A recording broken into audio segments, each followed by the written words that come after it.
Maagang balita. Dalawang NPA members sumuko sa 23rd IB at muling nakasama ang kanilang pamilya. Kahandaan sa misyon ng mga 4th ID officers, pinalakas pa sa ginanap na masinsinang lecture hinggil sa CAPDEV, LCAC at Whole of Nation approach. Papel ng Reserve Force sa National Defense at Nation Building, binigyang diin ng 4ID.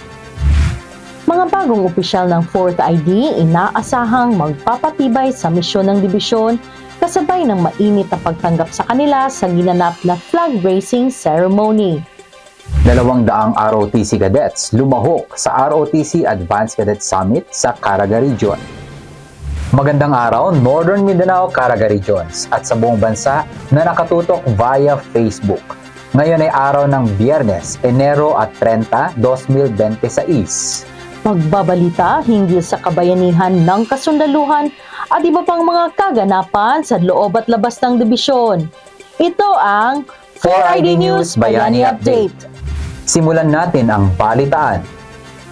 Bilang bahagi ng patuloy na pagsisikap ng Philippine Army na isulong ang kapayapaan, seguridad at inklusibong kaunlaran, 2 miyembro ng New People's Army ang voluntaryong sumuko sa pamunuan ng 23rd Infantry Battalion noong Enero 23. Ang naturang pagsuko ay naganap sa himpilan ng 23rd IB sa Buena Vista, Agusan del Norte. Narito ang report mula kay Kabayaning Nicole Llamas. Bilang patunay ng patuloy na pagsusulong ng kapayapaan at seguridad sa komunidad, 2 miyembro ng Communist Terrorist Group ang voluntaryong sumuko sa pamunuan ng 23rd Infantry Masigasig Battalion. Personal na tinanggap ni Lieutenant Colonel Glenford C. Libre, commanding officer ng 23rd IB, ang mga sumukong individual na kinilala sa mga alias na Moran o Asong at Eileen na kilala rin bilang Jasmine o Jen. Dala ang isang MUR Volter rifle, isang magazine at 18 bala. Higit sa lahat, muling nakapiling ng mga sumuko ang kanilang mga pamilya at mga anak. Isang emosyonal at makubuluhang hakbang tungo sa pagkakasundo at panibagong simula. Isinagawa ang pagsuko sa himpilan ng 23rd IB bilang bahagi ng mapayapa at makataong hakbang ng Philippine Army sa paglutas ng armadong tunggalian.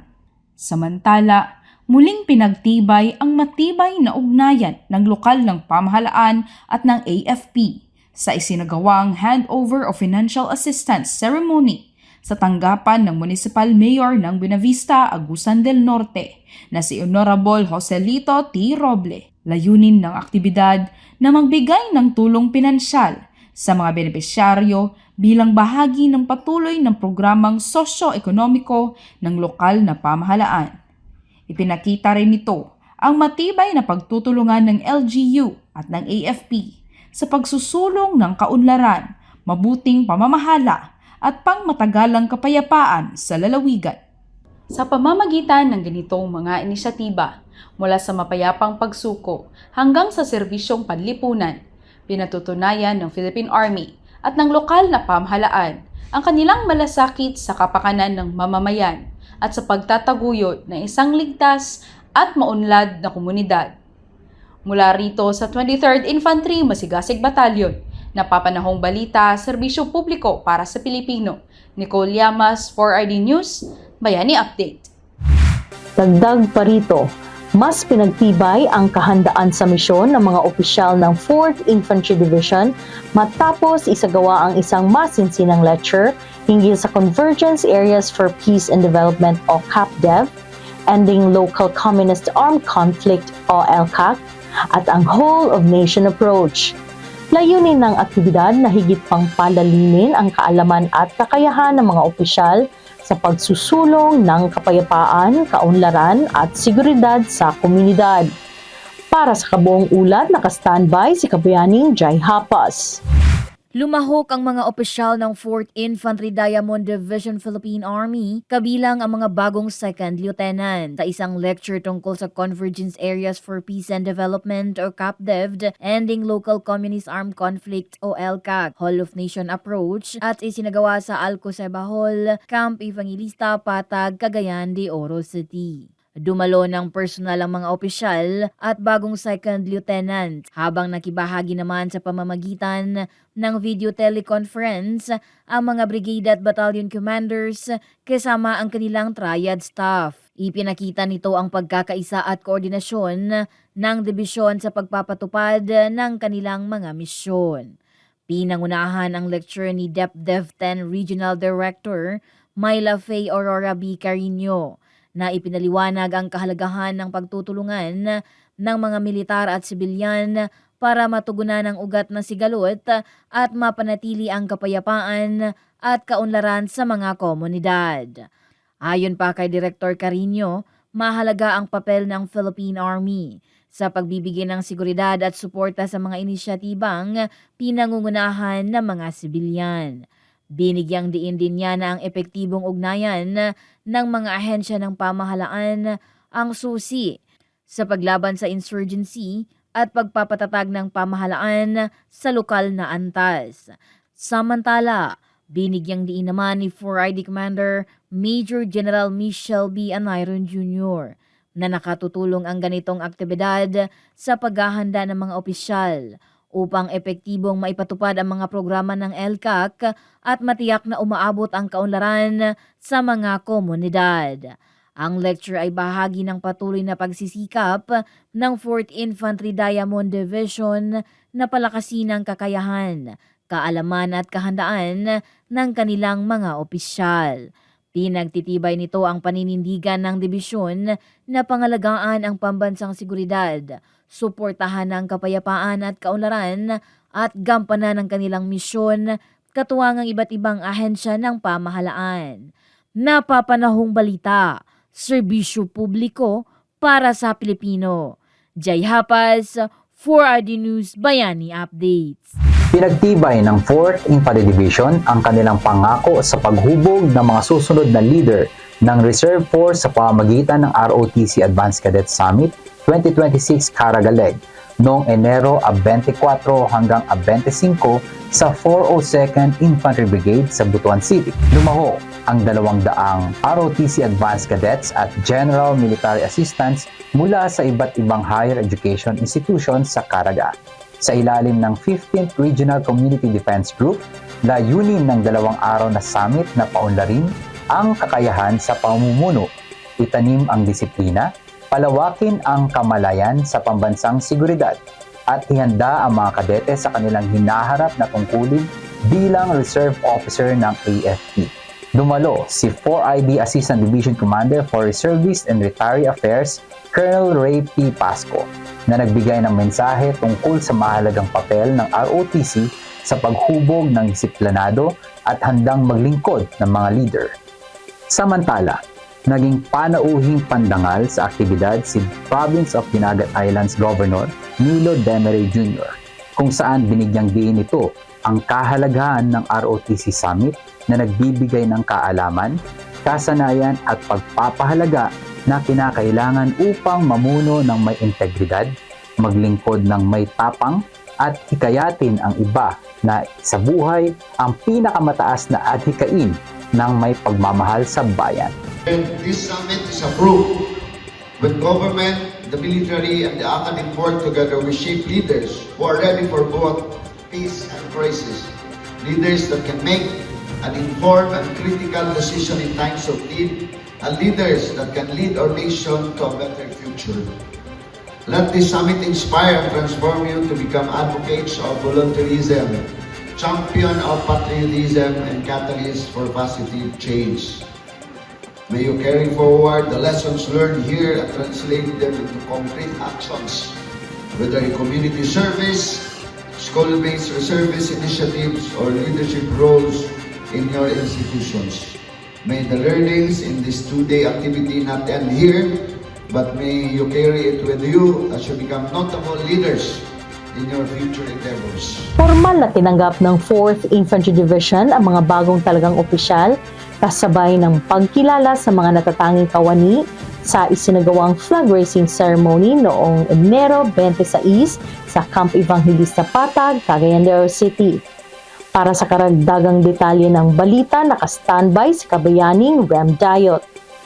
Formal na tinanggap ng 4th Infantry Diamond Division, Philippine Army ang mga bagong talagang opisyal sa isang sabayang flag raising ceremony na ginanap sa Camp Evangelista, Patag, Cagayan de Oro City noong Enero 26. Pinangunahan ng seremonya ni 4ID Commander Major General Michel Bianeron Jr. na personal na bumati sa mga bagong opisyal bilang bahagi ng patuloy na pagsisikap ng dibisyon na patatagin ang pamumuno at kahandaang operasyonal. Kinabibilangan ang mga bagong opisyal ng 6 na Lieutenant Colonels, isang Major at 33 Second Lieutenants. Sa kanyang mensahe, binigyang diin ni Major General Anayron ang kahalagahan ng pamumuno, profesionalismo at dedikasyon sa pagpapanatili ng kapayapaan, seguridad at kaunlaran sa Northern Mindanao at Caraga. Samantala, kasabay din ng nasabing seremonya, ginawaran ng plaques of recognition sila Major Daisy Baguio at Major Allen Mark Tacorda dahil sa kanilang natatanging mga tagumpay. Kinilala si Major Baguio bilang Gender and Development Champion, bunsod ng kanyang mahalagang kontribusyon sa gender mainstreaming, habang pinarangalan naman si Major Tacorda sa matagumpay niyang pagpasa sa 2025 bar examination. Napapanahong balita, serbisyo publiko para sa Pilipino. Rem Diet, 4ID News, Bayani Update. Samantala, binigyang diin ng 4th Infantry Division ang mahalagang papel ng Army Reservist sa pagpapalakas ng pambansang seguridad at sa pagsuporta sa pangmatagalang kaunlaran ng bansa. Ito ay sa pamamagitan ng isang special briefing hinggil sa Philippine Army Reservist Program na isinagawa sa ginanap na Radio Communicator Summit noong Enero 23. Narito ang balita mula kay Kabayaning Bon Enriquez.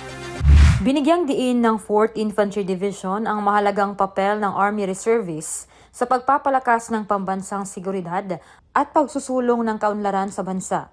Ito ay sa pamamagitan ng special briefing on the Philippine Army Reservist Program na isinagawa sa ginanap na Radio Communicators Summit sa University of Science and Technology of Southern Philippines Campus sa Cagayan de Oro City noong Enero 23. Pinangunahan ng aktibidad ni 4ID Assistant Division Commander for Reservists and Retiree Affairs Colonel Ray P. Pasco, kasama sina 10th Regional Community Defense Group Commander Colonel Bernard Dragos at Task Force Oro Commanding Officer Colonel Manuel Estanilla. Sa talakayan, ipinaliwanag ni Colonel Pasco ang kabuuang programa ng Army Reservist, kabilang ang mga layunin nito, kwalifikasyon at proseso ng enlistment, mga pagsasanay at ang mahalagang papel ng mga reservist sa pambansang depensa, disaster response, humanitarian assistance at bilang force multiplier sa panahon ng krisis. Binigyang diin din ni Colonel Pasco ang estratehikong kahalagahan ng Reserve Force bilang mahalagang bahagi ng total defense strategy ng bansa at ng pambansang kaunlaran. Kanyang hinikayat ang mga partisipante na gampanan ang mahalagang papel sa strategic communication, lalo na sa pagpapalaganap ng tamang impormasyon hinggil sa mahalagang isyu ng bansa kagaya ng West Philippine Sea. Ayon kay Colonel Pasco, ang pagtatanggol sa pambansang seguridad ay isang kolektibong pananagutan at ang tunay na lakas ng bansa ay nagmumula sa kahandaan, pagkakaisa at katatagan ng bawat Pilipino. Napapanahong balita, serbisyo publiko para sa Pilipino. Bon Enriquez, 4ID News, Bayani Update. At yan ang mga nagbabagang balita ngayong linggo. Para sa karagdagang news updates, i-follow nyo lang po ang aming social media accounts na naka-flash sa inyong mga screens. Sa ngalan ng buong person ng Division Public Affairs Office, 4th Infantry Diamond Division Philippine Army, ito ang inyong mga kabayani, Patrick at Martinez, Jeline na Falyar. nagpapaalalang kahit nasan man kayo, mahirap man o malayo ang tatahaking landas, walang malayo sa puso ng sundalo. Asang merong darating na taglaw, bayani ka kaagapay at tanglaw.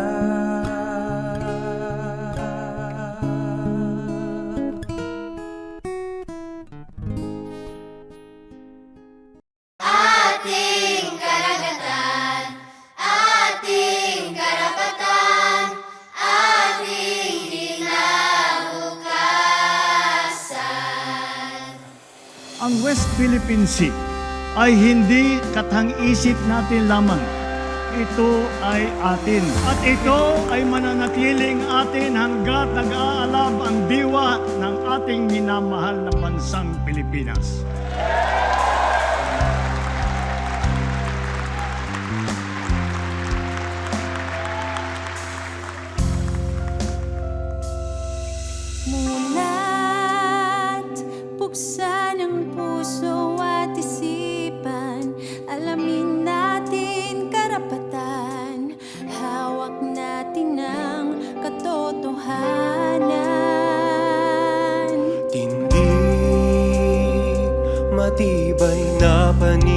kaibigan, ipaglaban ang kalayaan, hindi ba sisiil para sa bayan? Hindi pa aapi sa dayuhang mapagmalaki. Uubusin ko aking lakas, di pa titinag sa dahan.